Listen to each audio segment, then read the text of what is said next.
है दोस्तों, आज मेरे साथ मौजूद है निखिल अहरवाल, जिनका एक अल्फाज नाम से यूट्यूब चैनल भी है और जो एक कवि के रूप में भी जाने जाते हैं। और ये समय समय पर समाज के बारे में और जो विदिशा है उसकी जो समस्याएं हैं या फिर जो देश है या फिर जो राज्य है उसके बारे में वीडियोस बनाते रहते हैं और अवेयरनेस फैलाते रहते हैं। इसके अलावा एक और चीज है कि जो निखिल अहरवाल है वो HTI के स्टूडेंट भी रह चुके हैं और जो वहाँ का एक ग्रुप है उड़ान, उसके वो साथ भी काफी काम कर चुके हैं और जो नुक्कड़ नाटक होते हैं वो भी काम कर चुके हैं। तो हेलो निखिल अहरवाल, कैसा लग रहा है आज आप यहाँ पर आए? बहुत अच्छा लगा है सैलन भाई। आप बताओ कैसे हो? मैं काफी बढ़िया हूँ। शायद हम लोग काफी दिनों बाद मिल रहे हैं। हाँ मिल रहा है, लेकिन एक अच्छे रीजन के लिए मिल रहा है तो मैं मुख्यतः आपको यहाँ पर कुछ टॉपिक्स के बारे में बात करने के लिए बुलाया है कि आप अपने यहाँ पर विचार रखें और जो हमारी ऑडियंस है उनको भी बताएं और जो उनके कोई डाउट्स हैं वो क्लियर भी नहीं। तो मैं सबसे पहले शुरुआत करूंगा, जो UGC के अभी कुछ समय पहले रेगुलेशंस आए थे तो उसके बारे में आपके क्या विचार हैं, जिस पर सुप्रीम कोर्ट ने अभी स्टे भी लगा दिया है और जो मार्च में उसके ऊपर फिर से सुनवाई होने वाली है। तो आप बता सकते हैं कि जो उसके बारे में क्या क्या रूल्स थे जिसके बारे में इतना बड़ा जो कॉन्फ्लिक्ट है वो पैदा हुआ? पहली बात तो आपको धन्यवाद कहूंगा, ताकि आप मुझे इस लायक समझ रहे हो। मैं अपने आप को इस लायक नहीं समझता कि मैं UGC के बारे में या फिर किसी और चीज के बारे में आपसे बात कर सकूं या फिर सभी लोगों को बता सकूं। लेकिन फिर भी अगर आपने मुझसे क्वेश्चन किया है कि UGC के बारे में आप क्या सोचते हो, तो मैं अपने पर्सनल पॉइंट ऑफ व्यूज रखना चाहूंगा कि मैं क्या सोच रखा हूँ। सबसे पहली बात, UGC जो इक्विटी लॉज लाई हुई है, तो उन लॉज में मुझे लगता है कि गवर्नमेंट का सोचना सही हो सकता है, लेकिन उसमें कई सारी खामियां भी हैं। तो मुझे लगता है अगर वो खामियां दूर करी जा सके और अगर वो खामियां दूर हो जाती हैं तो फिर ये UGC के जो लॉज हैं उनको आराम से पास कर दिया जाना चाहिए, आगे सभी यूनिवर्सिटीज में लागू कर देना चाहिए, इसमें कोई दो राहें नहीं है। पर हम देखते हैं कि जो रूल्स आए थे उसके बाद काफी विरोध प्रदर्शन हुआ और उन पर स्टे लगा दिया। तो आपको क्या लगता है कि ऐसे क्या रीजन थे जिस पर से स्टे लगाना पड़ा, और जो SC ST OBC और जनरल छात्रों के बीच इसमें कुछ कॉन्फ्लिक्ट हो गए, तो उसके बारे में बताइए आपको। पहली बात तो आपको ये बता दूं कि ये जो UGC लॉ ला रही थी ये कोई नई चीज नहीं थी।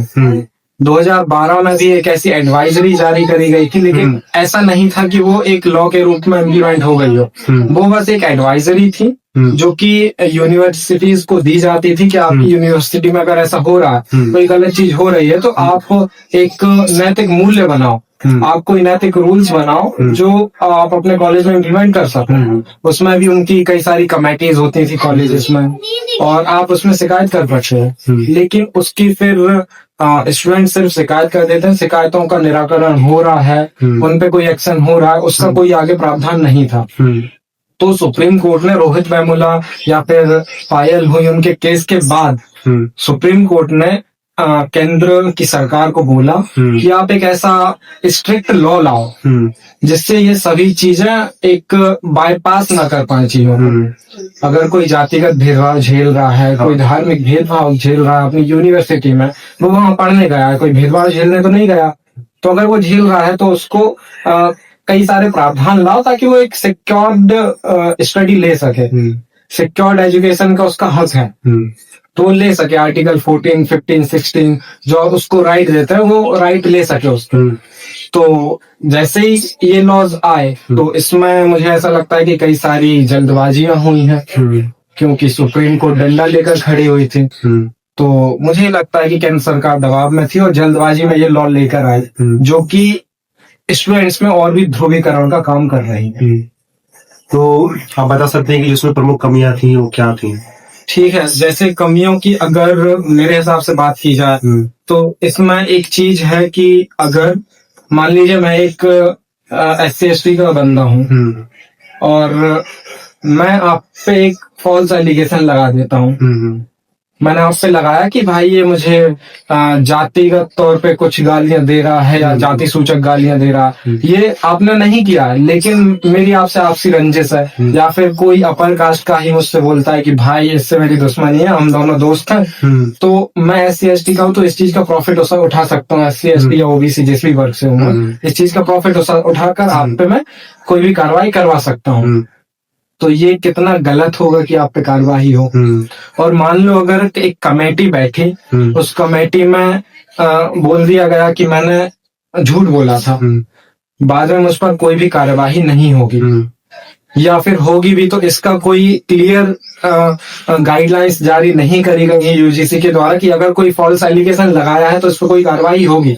ये कुछ रिटर्न में दे देते चाहिए कि यार तुम फॉल्स कोई केस नहीं लगवा सकते किसी के ऊपर, ये होना चाहिए था। दूसरी चीज जो अपर कास्ट कुछ संगठन है वो बोल रहे हैं कि जो कमेटी बनेगी कॉलेज के अंदर, इक्विटी कमेटी, उस कमेटी के जो सदस्य रहेंगे उसमें सिर्फ SC/ST या OBC के वर्ग ही रहेंगे। तो ऐसा नहीं है, मैं बता देना चाहता हूं कि इसमें ऐसा बिल्कुल भी नहीं है। ये एक गलत इन्फॉर्मेशन स्प्रेड की जा रही है। अगर कोई भी कमेटी बनेगी तो उसका जो हेड होगा वो कॉलेज या यूनिवर्सिटी का वाइस चांसलर होगा, और वाइस चांसलर मेजोरिटी परसेंटेज अगर देखा जाए इंडिया में तो वाइस चांसलर या फिर हेड या फिर प्रिंसिपल अपर कास्ट पीपल ही है। तो अगर प्रोबेबिलिटी देखी जाए कि अपर कास्ट कितने हैं उस कमेटी में, तो वो शायद से ज्यादा होंगे। एक है नॉन टीचिंग स्टाफ उस कमेटी में, तो हो सकता है वो भी अपर कास्ट का हो जाए, हो सकता है, प्रोबेबिलिटी है कि लोअर कास्ट का भी हो, लेकिन उसमें ऐसा नहीं है कि सिर्फ लोअर कास्ट ही रहेगा। अब 2 स्टूडेंट उसमें ऐसे हो सकते हैं जो SC/ST OBC महिला या फिर दिव्यांग कोटे से होंगे। अब जो महिला और दिव्यांग कोटा है, महिला ऐसा नहीं है कि वो सिर्फ SC ही रहेगी, ST ही रहेगी या OBC रहेगी, वो शायद जनरल की भी हो, कोई दिव्यांग कोटा से आया है तो वो शायद जनरल ही हो। सो ये मिस इन्फॉर्मेशन फैलाई जा रही है। तो ये 1-2 चीजें हैं जो मुझे गलत लगे। हाँ, एक और बहुत जरूरी चीज है, अगर पहले ये होता था कि अगर कोई OBC भी है, जाति सूचक गाली देता है SC/ST को, अगर कुछ करता है तो उसपे SC/ST कार्रवाई कर सकते थे, लेकिन अब OBC को भी इसमें शामिल कर दिया गया। अब अगर OBC कोई जाति सूचक गाली SC/ST को देते हैं उसका क्या होगा, ये तो कुछ क्लियर ही नहीं करा गया। अगर SC/ST के अंदर भी कई समुदाय ऐसे होते हैं जो अपने आप को श्रेष्ठ मानते हैं, कई सारे समुदाय इसको अपने से नीचा मानते हैं, बहुत सारे समुदाय ऐसे हैं। तो अगर ये SC/ST के अंदर भी जो लेयर्स होती हैं, वो लेयर एक दूसरे को जातिगत प्रताड़ित कर रहे हैं, जातिगत रूप से प्रताड़ित कर रहे हैं, उनका क्या होगा, ये तो कहीं भी नहीं लिखा गया है। तो अगर UGC कोई गाइडलाइंस दे रही है तो वो क्लियर नहीं कर रही कि ये गाइडलाइंस कहाँ तक आके रुकेगी, इसकी लिमिट्स कहाँ हैं और किस पे लागू हो सकती है, किस पे नहीं हो सकती है, क्लियर कुछ भी नहीं है इसमें। हाँ, तो हमने इसमें एक चीज देखा, आपने ऐसा बोला कि SC में काफी जातियां होती हैं, हाँ, जो एक दूसरे को गाली देती हैं और जाति सूचक अपमान करती हैं, भेदभाव करती हैं। तो उसके बारे में ऐसी कोई डेफिनेशन नहीं दी गई थी कि भाई उनके साथ अगर वही लोग कुछ अपमान करेंगे तो उस पर क्या कार्रवाई होगी। हाँ बिल्कुल, क्योंकि होता है ऐसा। हाँ, अपने समाज में आसपास देख सकते हैं ये चीज, हर जाति अपने से नीची जाति खोज ही लेती है, तो ऐसा होता है। और अगर कोई लॉ बन रहा है तो इन सारी चीजों को देखकर बनाना चाहिए। आप ऊपर से तो बना दोगे कि हाँ फॉर्मेलिटी करने के लिए कि आपको दिख रहा है कि सिर्फ जनरल वाले ही जनरली SC/ST पे करते हैं जातिगत भेदभाव, लेकिन आप अंदर का तो देख ही नहीं रहे हो। आपने OBC को भी मिक्स कर दिया, जबकि OBC की कई सारी जातियां हैं जो SC/ST पे भेदभाव करती हैं, आपने OBC को भी उनके साथ में ही डाल दिया, तो ये गलत है चीजें। हाँ, OBC का रीजन तो ये भी था कि OBC वालों के साथ भी काफी कुछ होता है यूनिवर्सिटीज में, तो उनकी जो शिकायत इतनी आ रही थी इसलिए उनको ऐड करना पड़ा। भाई जो आपने एक चीज बोला कि जाति के अंदर भी जाति ढूंढ ली जाती है, वो तो ही समस्या है। पर हमने देखा कि जो दिग्विजय सिंह की जो संसदीय कमेटी थी उसने सिफारिश भी की थी कि अगर भाई कोई गलत अब वो आरोप लगाता है तो उसके ऊपर कार्रवाई होना चाहिए या तो उसके लिए कुछ पनिशमेंट होना चाहिए। पर जो UGC है उसने इस सिफारिश को शायद दरकिनार कर दिया और जो अपनी तरफ से सरकार के साथ ऐसे रूल्स लाए जिसकी वजह से विवाद खड़ा हो गया। तो हम ऐसा मान सकते हैं कि यूजीसी और सरकार चाहती थी कि जानबूझकर इस पे कोई विवाद पैदा हो। देखो, सरकार क्या चाहती थी क्या नहीं चाहती थी हम ये पता नहीं लगा सकते, लेकिन जब से एप्स्टीन फाइल आई है ना, तो मैं किसी भी चीज का भरोसा नहीं कर सकता। अच्छा। उसमें ऐसी ऐसी चीजें मैंने देखी हैं, कई सारी चीजें इंटरनेट पर आप भी देख सकते हो कि उस पर कैसे बिलीव करोगे। अगर आप वो चीजें हो रही थी तो ये तो बहुत ही छोटी चीज है जो सरकार कई सालों से करती आ रही है। पहले धर्म के नाम पर लड़ाती थी, फिर जातियों के नाम पर लड़ाया।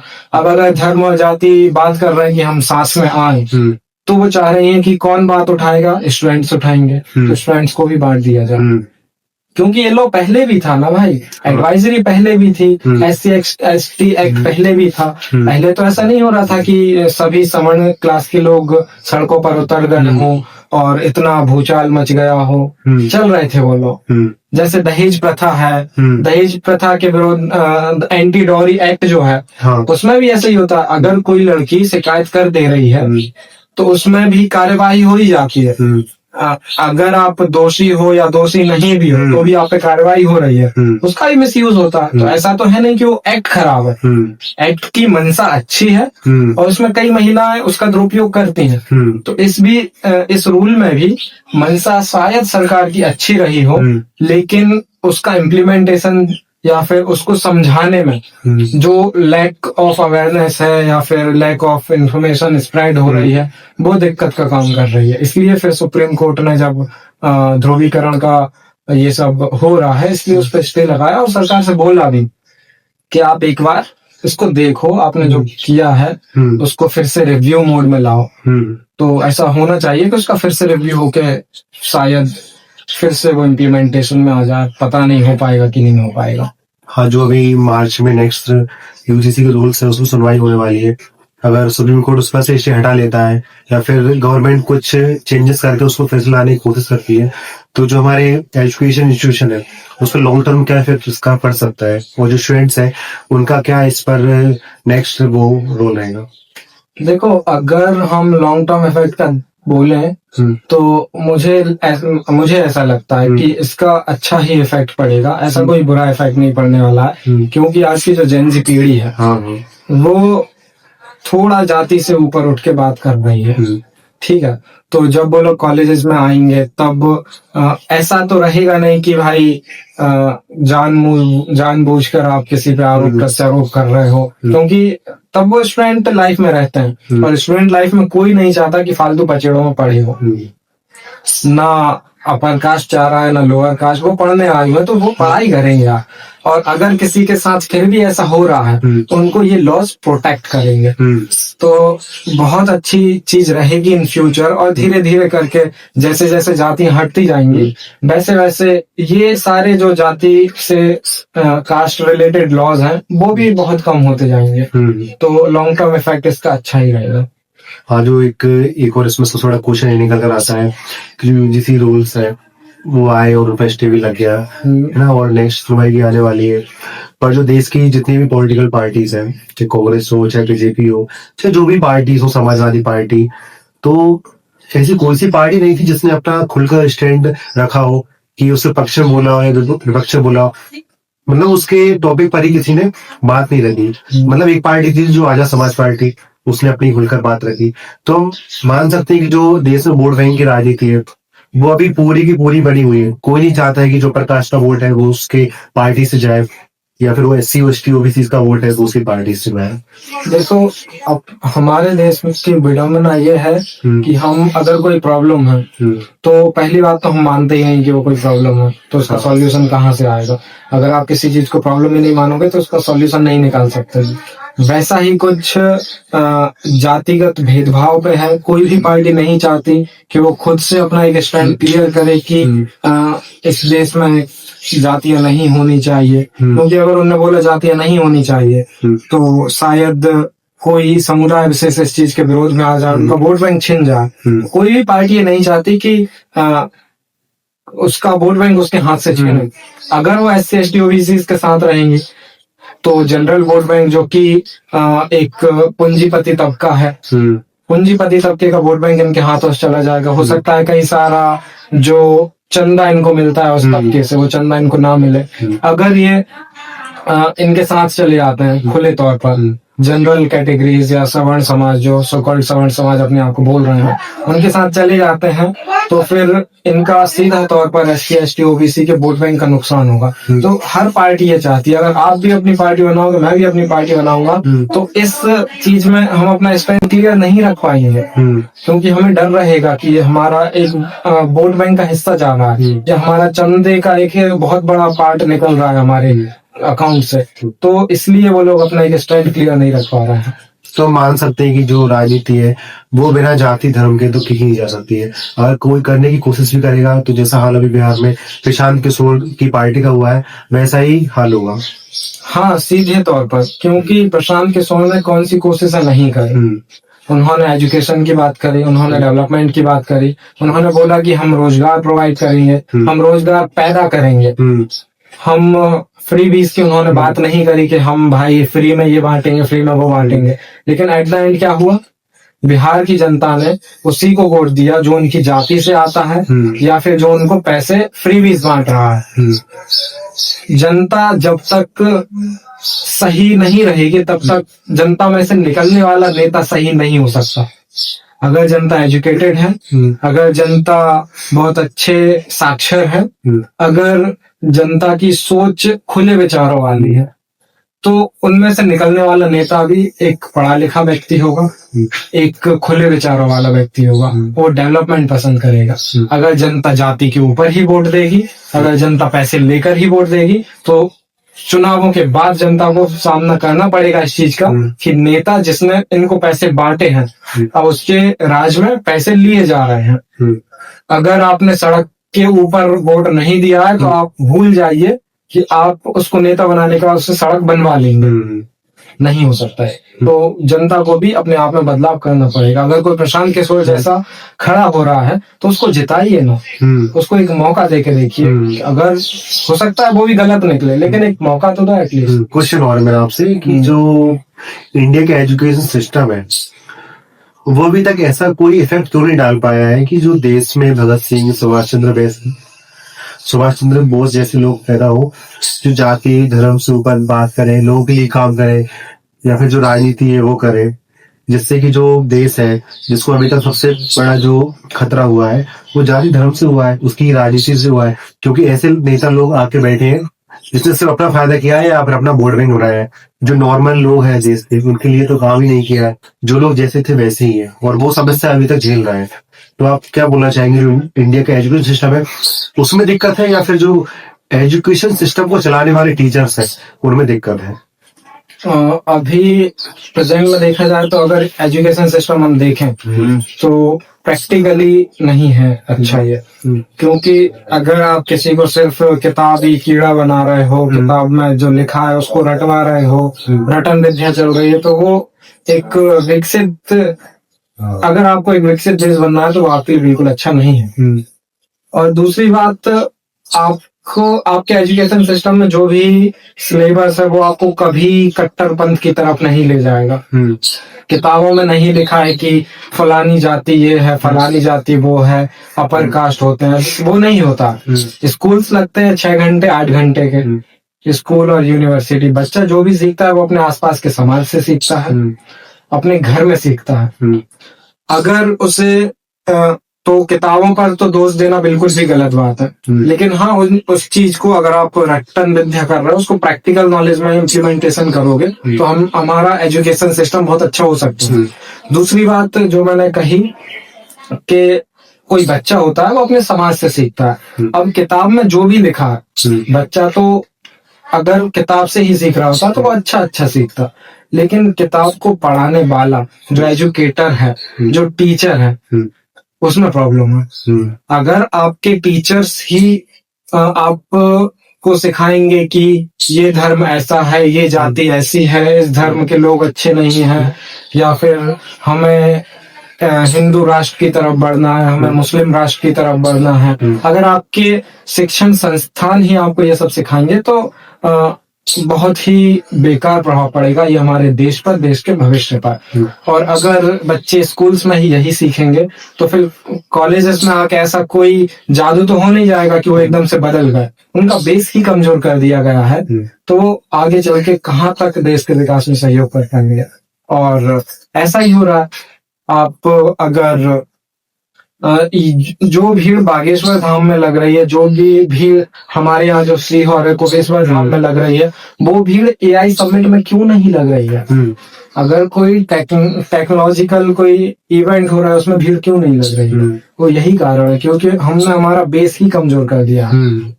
तो मुझे तो लगता है कि एजुकेशन में बहुत सारे रिफॉर्म्स आने चाहिए, कुछ अच्छे रिफॉर्म्स हों। ऐसा नहीं है कि सरकार कुछ कदम उठा नहीं रही है। अगर आप सीएम राइस देखोगे या फिर पीएम से रिलेटेड कुछ सारे स्कूल्स हैं वो देखोगे, पीएम श्री स्कूल्स हैं, तो वहां पे ग्रांट आ रहा है, लेकिन दिक्कत यह है कि टीचर्स तो वही है ना।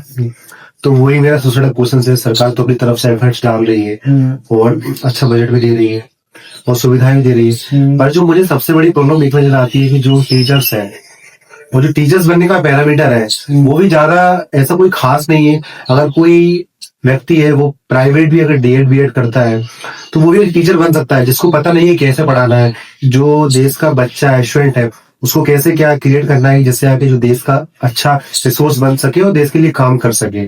तो आपको नहीं लगता कि जो पैरामीटर है उसमें कहीं ना कहीं बहुत बड़ी कमी है?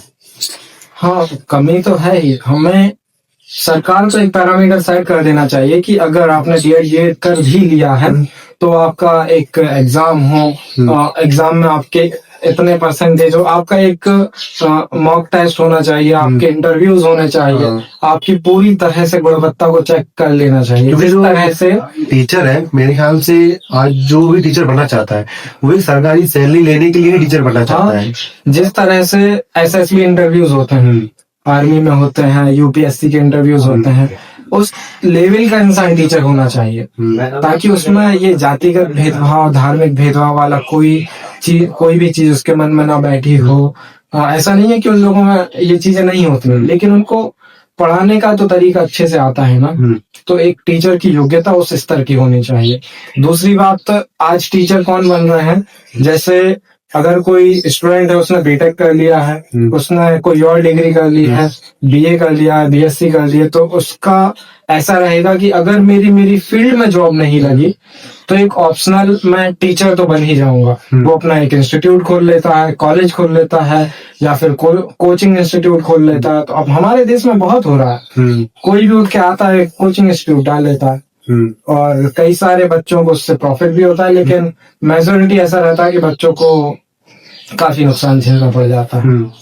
तो काफी सारे रिफॉर्म्स होने बहुत जरूरी है। हाँ, तो एक जो इंडिया का एजुकेशन सिस्टम है उसमें काफी रिफॉर्म्स की जरूरत है, बहुत जरूरत है।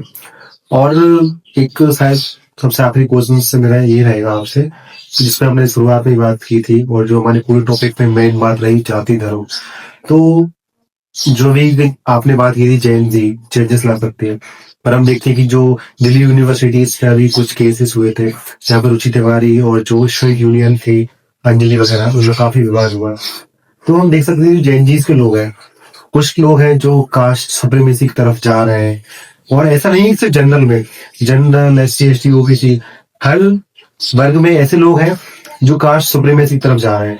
तो आप इस चीज को कैसे लेते हो कि जो ये चीज है वो कब खत्म होगी, और अगर जो सारे लोग हैं सुप्रीमेसी की तरफ जाएंगे तो जो हमारा देश का फ्यूचर है उसका क्या होगा? अगर सभी लोग अपने आप को श्रेष्ठ समझने लगेंगे, या फिर जो अपने आप को श्रेष्ठ समझते हैं वो दूसरों को नीचे समझने लगेंगे, तो निश्चित ही इस देश का भविष्य अंधकार में है। ये मान लेना चाहिए। जब तक हम मानेंगे नहीं तब तक उसका सॉल्यूशन नहीं निकलेगा। पहले भी मैंने बोला था कि प्रॉब्लम को पहचानना बहुत जरूरी है। अगर आप प्रॉब्लम को पहचानोगे नहीं, उसे मानोगे नहीं, तब तक उसका सॉल्यूशन नहीं मिल पाएगा। हाँ, तो मैं एक दो तरह की सुप्रीमेसी देखता हूँ। एक देखता हूँ धार्मिक रूप से सुप्रीमेसी, फिर धार्मिक रूप के अंदर एक जाति के रूप में सुप्रीमेसी आती है। तो ये दोनों कहीं ना कहीं देश के लिए खतरा पैदा कर सकती है। हाँ बिल्कुल, देश का भविष्य इसी पर बहुत अंधकार में है। तो जो हमारी बात है वो आज हम यहीं पर समाप्त करते हैं, और आपको एक कवि के रूप में भी जाना जाता है, तो मैं चाहता हूँ कि आप एक ऐसी कविता सुनाएं जो हमारी ऑडियंस तक जाए और जिसमें एक जागरूकता की झलक भी हो। एक कविता है जो मैंने जाति के ऊपर ही लिखी हुई थी, वो कहीं नहीं सुनाई मैंने आपको।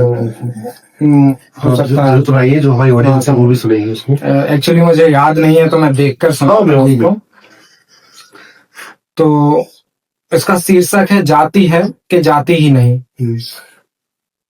खैर जाति है वो सुनकर मेरी जाति, जाति है फिर दूर बहुत दूर, खड़ी होकर तकती है मुझे, बेसुध सी रहती है मिलने, दूजे जन्म की आस लगाए। जब जाति होगी बड़े नहीं, जब जाति होगी नीच नहीं, जब जाति होगी सजाती ऐसी, तब मिलना लिखा हो शायद ही, जाति है कि जाति ही नहीं। जाति है जाति बस कुछ पन्नों से, जाति ही नहीं है लोगों के मनों से।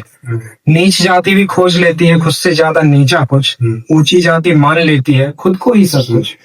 कहते हैं चिल्लाते हैं सभी, करते हैं ढूंढ फिर सभी, करते हैं हाय हाय विचार ये करते नहीं, जाति है कि जाति ही नहीं।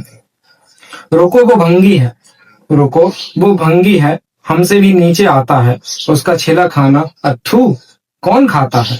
हम तो चमार हैं चमार, उनसे तो ऊंचे आते हैं, भले ही धोबी हमको नीचा कहकर बुलाते हैं। नजरों में देखें ऊंचों की, तीनों ही नीच कहलाते हैं, ऊंचों की नीचाई में क्षण भर टिक ना पाते हैं। तसल्ली देते हैं बस कि हम बड़े हैं, हमसे नीचे कोई तो है, आपस में ये जुड़ते ही नहीं, समानता के लिए लड़ते ही नहीं, जाति है कि जाति ही नहीं। वो दूल्हा जिसे घोड़ी से खींच के उतारा है, बाप जिसकी इज्जत को सरे बाजार उछाला है। ये अपमान नहीं है किसी एक का, ये अपमान है पूरी जाति विशेष का। ये सोच एकदम से कहां से आई, ये तो सदियों से ही लहलहाई। आज भी दम भर रोती हैं सदियां, सदियों से दम भर रोते हैं हम, आज भी दम भर रोती हैं सदियां, सदियों से दम भर रोते हैं हम। लड़ते हैं डरते हैं उठकर संघर्ष करते हैं, अन्याय अब सहेंगे नहीं, जाति है कि जाति ही नहीं, जाति है कि जाति ही नहीं। धन्यवाद। बहुत बहुत खूब जो आपने कविता लिखी है, जो शायद हमारी ऑडियंस को काम आए, और जो लोग हैं इसको ज्यादा ज्यादा शेयर करें, जिससे कि जो हमारे देश में जाति और धर्म की जो सबसे बड़ी समस्या है वो खत्म हो। क्योंकि जो देश है वो हमारा तभी विकसित कर पाएगा जब हम जाति और धर्म से ऊपर उठकर बात करेंगे और देश के लिए काम करेंगे। तो आपका बहुत बहुत धन्यवाद निखिल। हम चाहते हैं कि आप फिर से हमारे पॉडकास्ट में आए। बिल्कुल, जब भी कोई नया टॉपिक होगा हम आपको जरूर बुलाएंगे, और आप अपने विचार यहाँ पर लाने की जरूरत है, और जो हमारी ऑडियंस है उसको भी बताएं। धन्यवाद। Thank you. Thank you.